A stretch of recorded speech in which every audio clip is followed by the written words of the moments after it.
अरे बच्चों, आप टेंथ क्लास में बैठे हैं, आप टेंथ क्लास के स्टूडेंट हैं। तो क्या कभी आपके साथ ऐसा हुआ है कि कोई स्टूडेंट आपको परेशान करता हो क्लास में, बार बार आपको परेशान करता हो और आप उसको कुछ नहीं कह सकते? यानी आप उसके खिलाफ न तो क्लास टीचर के पास कंप्लेन करते हैं और न ही प्रिंसिपल के पास कंप्लेन करते हैं। तो आइए दोस्तों, इसी के रिगार्डिंग, यानी इसको बोला जाता है जो ऐसे स्टूडेंट होते हैं जो दूसरे स्टूडेंट्स को परेशान करते हैं, उनको कहते हैं बुलीज। तो बुलीज के अगेंस्ट हमें आवाज़ उठानी चाहिए। और आज का जो हमारा लेसन है, लेसन नंबर 5, यानी चैप्टर नंबर 5 है हमारा 100 ड्रेसेस पार्ट 1। तो जो 100 ड्रेसेस पार्ट 1 के लिखने वाले राइटर हैं, जो हमारी लेखिका है, उनका नाम है एल एस्टर। एल एस्टर के जीवन में भी ऐसा ही कुछ घटा और उन्होंने उस समय तो कुछ नहीं कहा, लेकिन उन्होंने पेन के जरिए पूरी दुनिया को ये बात बताई। तो आइए दोस्तों, क्या उनके साथ घटा है उसके बारे में हम पढ़ते हैं। आइए कहानी की शुरुआत करते हैं। तो दोस्तों, कहानी की शुरुआत जो होती है वो होती है 3 लड़कियों से होती है। एक क्लास जिसमें 3 लड़कियां पढ़ती हैं, यानी 3 क्लासमेट हैं, और एक लड़की है जिसका नाम है वेंडा पेट्रोन्स्की।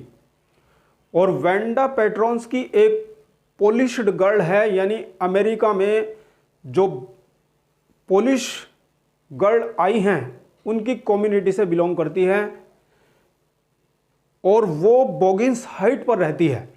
यानी उसकी जो बस्ती है वो बोगिन्स हाइट थोड़ा सा ऊपर ऊंचाई पर पड़ती है और ऊपर ऊंचाई पर वो रहती है और वो ऊपर ऊंचाई से रोज़ स्कूल जाने के लिए आती है। और रास्ते में बिल्कुल कच्चा रास्ता पड़ता है और रेनी सीजन जब होता है, जब बारिश का मौसम होता है, तो अक्सर कच्चे रास्तों में पानी भर जाता है, कीचड़ हो जाता है।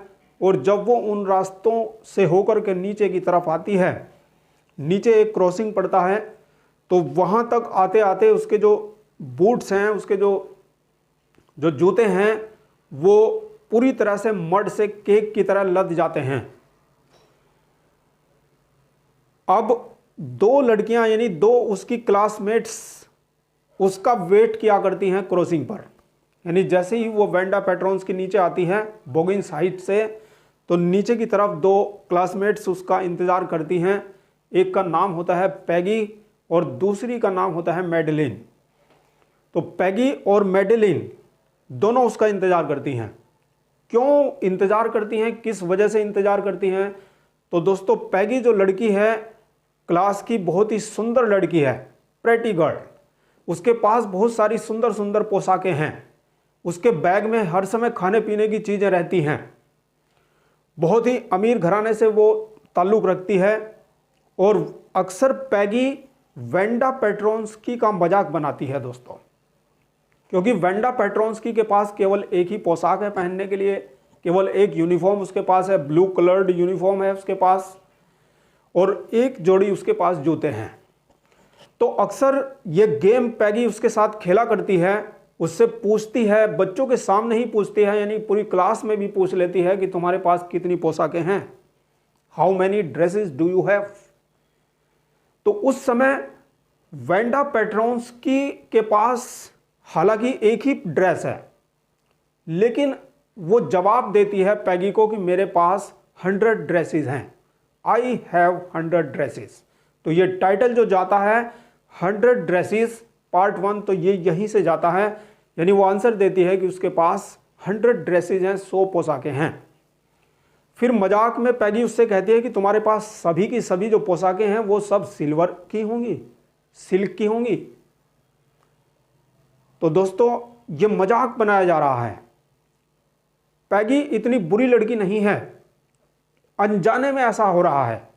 यानी पैगी को पता नहीं है कि वो उसके साथ कुछ अच्छा नहीं कर रही है, यानी उसको ऐसा ट्रीट कर रही है जिससे उसको हर्ट हो जाएगा। उसको पता नहीं है, क्योंकि अक्सर देखा जाता है कि जो बड़े लड़के होते हैं और वो छोटे लड़कों को परेशान करते हैं तो वो उनको भी डांटती है। अगर कोई जानवर को परेशान करता है तो अक्सर वो रोती है। तो इस तरह की लड़की है पैगी, तो हम उसको बुरा नहीं कह सकते, लेकिन वो जो कुछ वेंडा पेट्रोन्स्की के साथ कर रही है शायद उसको हर्ट हो सकता है, हर्ट हो जाएगा, और वो अच्छा नहीं कर रही है। मैडलिन जानती है कि पैगी अच्छा नहीं कर रही है, यानी वेंडा पेट्रोन्स्की को चिढ़ाती है। वेंडा पेट्रोन्स्की को पैगी को नहीं चिढ़ाना चाहिए। मैडलिन कभी भी उसको रोकने का प्रयास नहीं करती है, लेकिन मन मन में वो सोचती है कि it is not going to be good, ये कुछ ना कुछ बुरा है।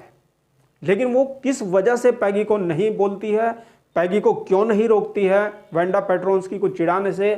क्योंकि उसे डर रहता है कि कहीं अगर वो उसे रोकेगी तो कहीं ऐसा ना हो कि वो उसकी फ्रेंडशिप न तोड़ दे। क्योंकि उसे भी पता है, वो सोचती है कि कहीं ऐसा ना हो कि इसके बाद तेरा ही नंबर आ जाए, यानी तुम्हें ही चिढ़ाया जाए।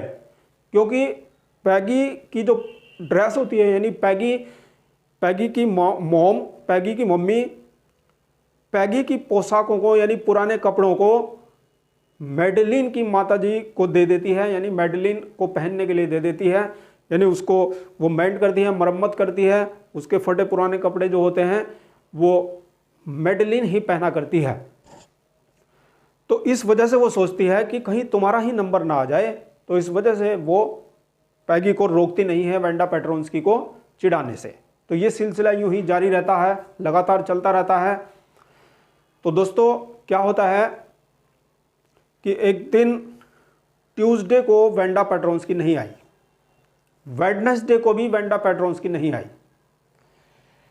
अब क्या होता है कि इससे पहले मतलब रूम नंबर 13 में, क्योंकि क्लासरूम का जो रूम नंबर बताया गया है वो रूम नंबर 13 बताया गया है, और रूम नंबर 13 में एक ड्राइंग कॉन्टेस्ट होता है, यानी पूरे स्कूल में एक ड्राइंग कॉन्टेस्ट होता है, एक चित्रकला प्रतियोगिता होती है जिसमें बहुत से स्टूडेंट जो है पार्टिसिपेट करते हैं। और उसमें पैगी ने भी पार्टिसिपेट किया था, वेंडा पेट्रोन्स्की ने भी पार्टिसिपेट किया था। सभी स्टूडेंट्स ने ये आशा लगाई थी कि पैगी इस ड्राइंग कॉन्टेस्ट को जीतेगी। किस बेस पर ऐसा मान रही थी पूरी की पूरी क्लास? क्योंकि पैगी बहुत अच्छा स्केच बना सकती थी किसी के भी फेस का, यानी किसी के भी फेस को वो स्केच कर सकती थी, उसकी ड्राइंग बहुत अच्छी थी। इस वजह से सभी को उम्मीद थी कि Peggy will win the drawing contest.